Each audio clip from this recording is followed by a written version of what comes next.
tutorial, I'm going to show you how you can recover a badly exposed photo. Loyala has sent a photo in. She's asked how you can recover this photo, try and keep things sharp as possible. This is extreme case. The settings were wrong, I feel, that she used for this photo. If she took the photo, or whoever did take the photo, we need a lot more exposure in the shadows, and because it's evening, we could have had it a little bit overexposed, because we could have always brought the exposure down later on. So she wants to recover this lower end, and she wants to still keep the nice sky in the evening. So let's get started.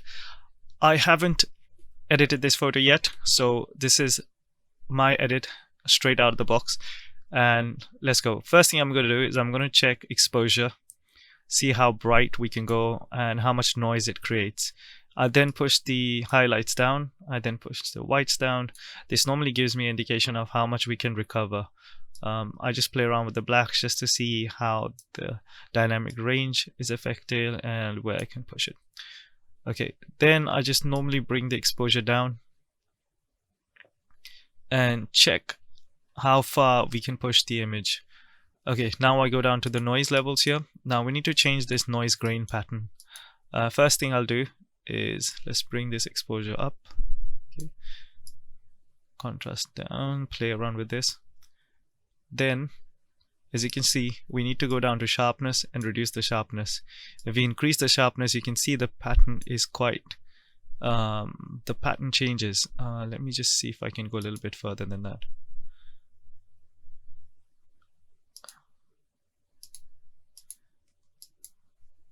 Okay, I mean, this is a close-up of the pattern. So let's say we reduce the sharpness, and this is how the photo was. So if you increase sharpening, it does create more noise.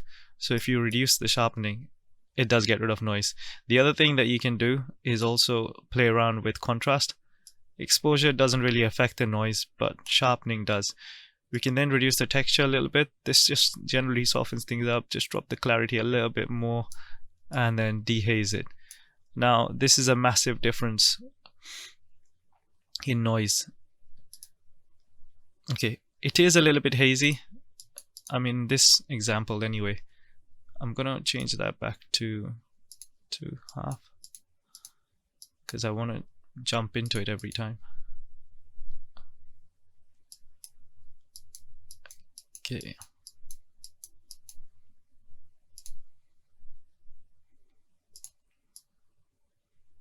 Just gonna adjust this. Let's see what we can do next to reduce some of the noise.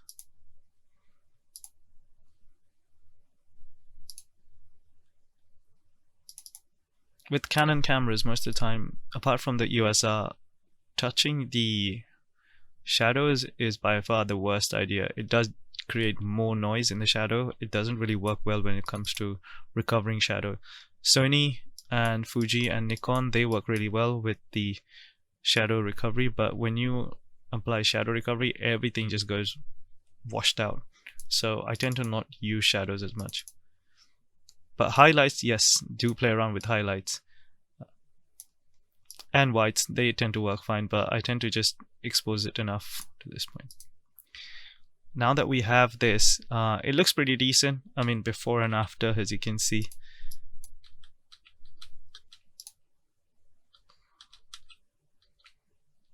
It's not bad, but we need to now recover these areas again.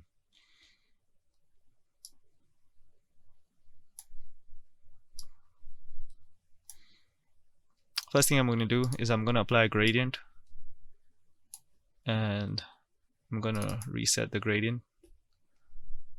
I'm going to move the highlights down, whites down. Actually, let's not touch the white. Boost up the saturation. We can boost up the clarity a little bit. Start moving this down.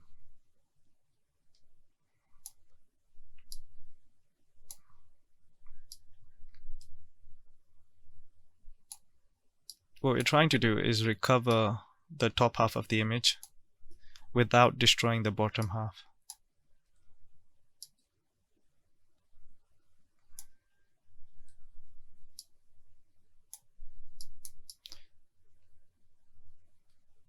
I'm going to try not to use the blue as much, because you can see the tree does get affected and the color tends to change there a bit. So okay, that's good. So when I'm editing, I normally just like to play around with these settings here, and I just move back and forth and check what really gets affected, because unless you go to the very extreme and push back up again, you can't really tell how much of a difference that's causing. Now we need to fix the bottom half. So to do that, I'm going to draw another gradient, and I'm just going to go to the top here, effects, and double click, and that will reset it.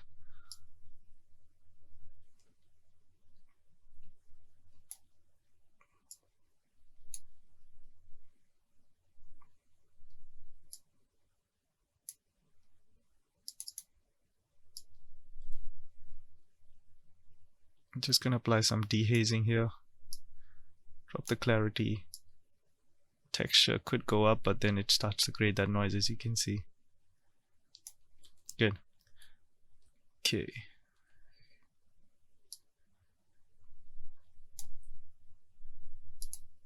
Now using a brush tool, I'm just going to brush over this area.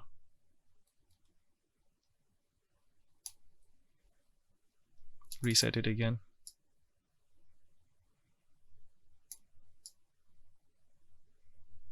I'm applying green because that's the color in there. We can put a bit of saturation there. And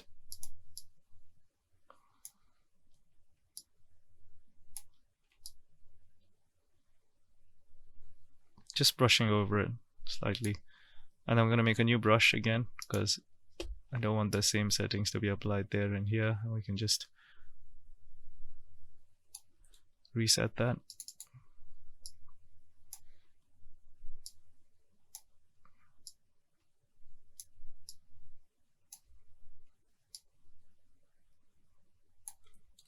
Then I'm going to use another brush, reset it.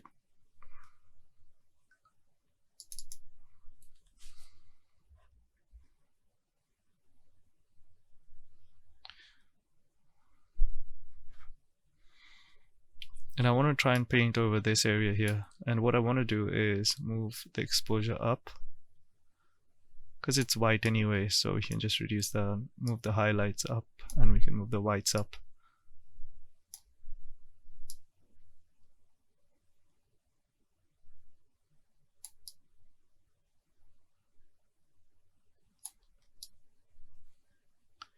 There's better ways of doing this in Photoshop, but since it was asked in Lightroom, I'll just do it in Lightroom.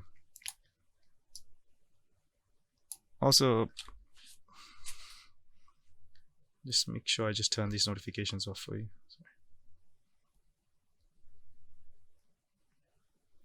Perfect.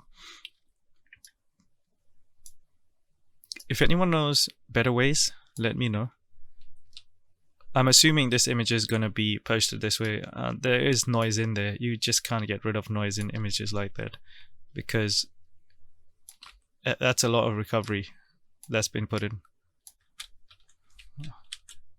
It's gonna also, if you hit O on the keyboard, it's a shortcut to bring up the mask where I'm actually painting.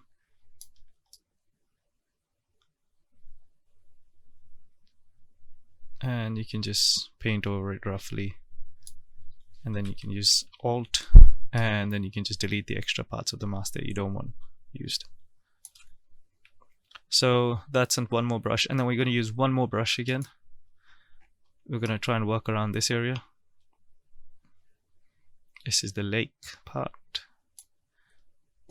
and just going to click on this to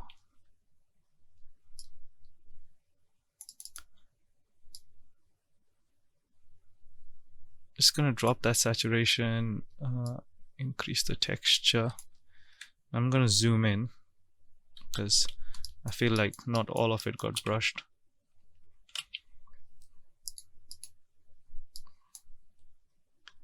Two to one, half is fine.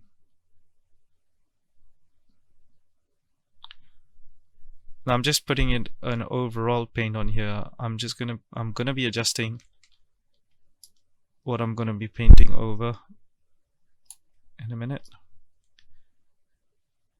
So this is just a guide, a rough guide where I want things to be painted up to.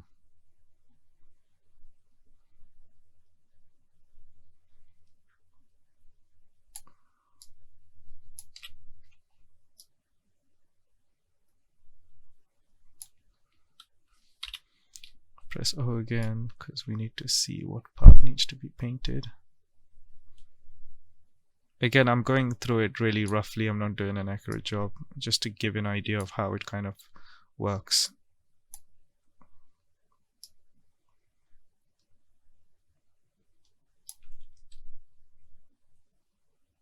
Okay, I'm happy with that.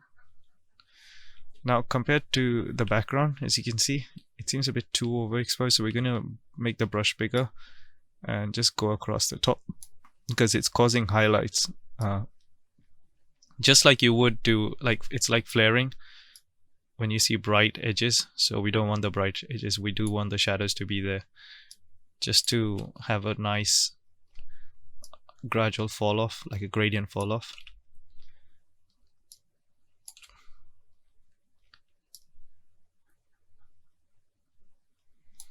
Cool. And then we're gonna apply something to this as well, so let's make a new brush.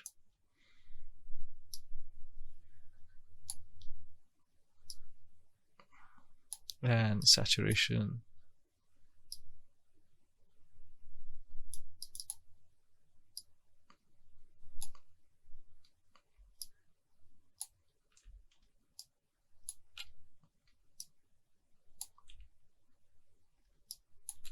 Yeah, I'm happy with that.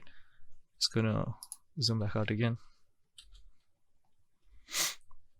And then we just need to apply something to the water, so we're gonna work on that brush.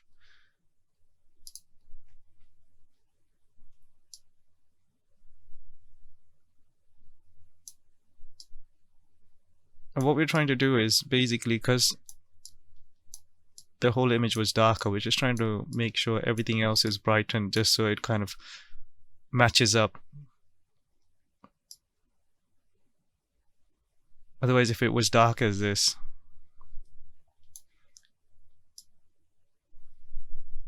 then you can really tell how dark it was.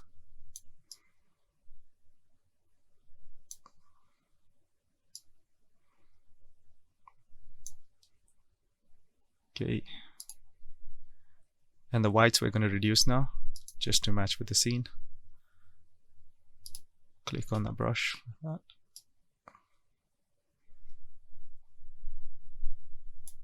There you go. Now we can go with the brush tool again, and we can try and brush this with a different color. So if we didn't use a gradient, for example, if we didn't have the gradient, it would be like that. So we're just going to keep using of the gradient. I think I'm happy with the overall picture to go from that to that. If you wanted to, you can now adjust the global settings, which are the overall settings over here, and you can see how far you want to push certain things, because you have control over each different parts of the image.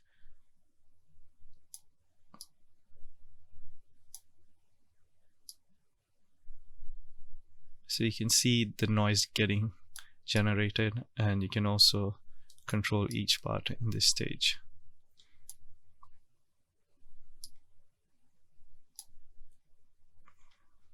Now the next thing I'm going to do is I'm going to try and control some of the colors that are being mixed there and I feel shouldn't be there, causing a bit of chromatic aberration. I can see purples quite a lot in the edges. I'm going to get rid of those. You can see those visible, and the way to check it is you just go to 100% and then you can really see where they're highlighted, and you just go down on them. And also you can set it to about that point and then shift it to a different color,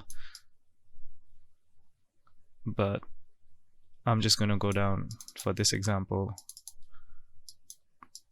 to all the way down, and then red as well, because we don't have any skin tones here, so you just reduce that and we're going to offset that to the right because that area gets corrected over here. And if we just reduce the blues a little bit, see,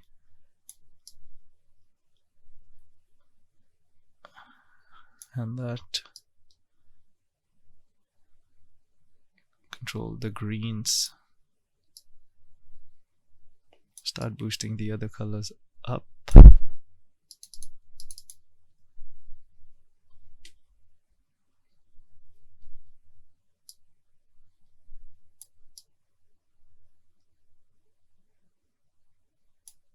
Okay, and now I'm going to apply a global vibrance to bring the rest of the colors back up again. And now I can start dropping the greens down more.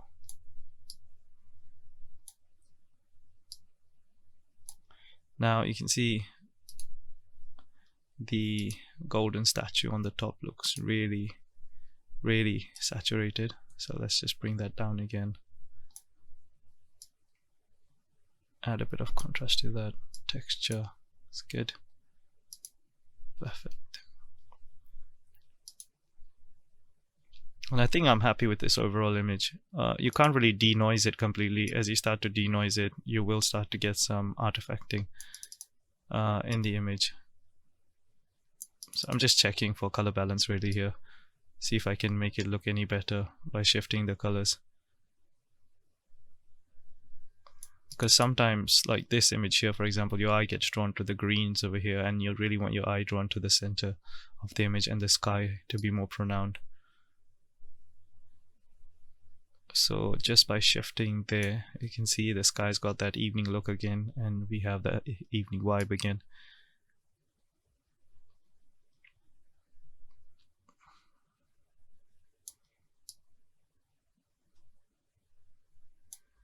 Okay, and then one last thing.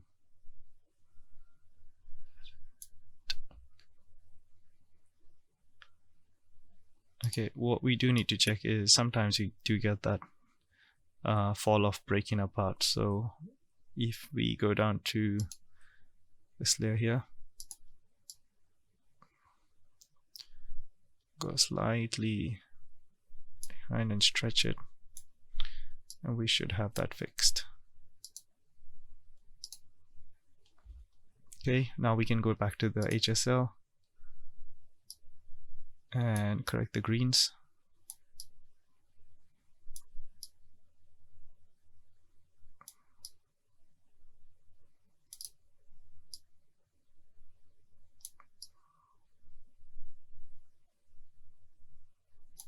Okay, now I'm going to add some split toning.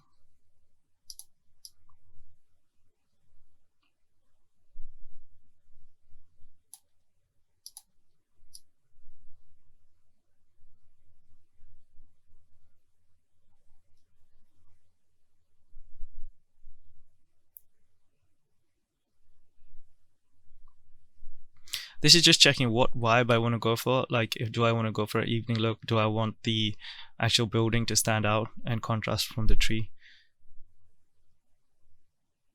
So this is kind of nice. The highlights are falling off with the evening sky, so it kind of gives that orange shadow casting onto the building, which should match up. And last but least, what I'm going to check is adding grain. So although there is noise, adding grain into the actual overall image sometimes helps get rid of other noise that's in the image. So let's check over here. So let's say we didn't have any grain.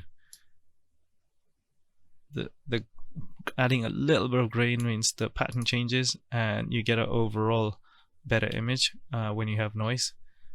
So now that we have a look before and after from that to that. So guys, hope you enjoyed this tutorial and hopefully you've learned something. If I was to take this evening shot, I would try and expose the sky a little bit more. It can be recovered, especially because you're shooting in a RAW format, and use a tripod if possible. Then take multiple exposures and you can always put it together and make a HDR, so you can shoot brighter trees and then have low exposed over the sky, so the skies well exposed, the buildings well exposed, and the trees well exposed, and you can all join those photos up together, and that's how you'd make a better HDR image. However, hope you enjoyed this and hope it answered some of your questions. And if you have questions as well, just DM me on Instagram or send me a photo that you're struggling with, and I'll try and help you out with that. Anyways, have a nice Easter, guys, and stay safe. Take care. Bye.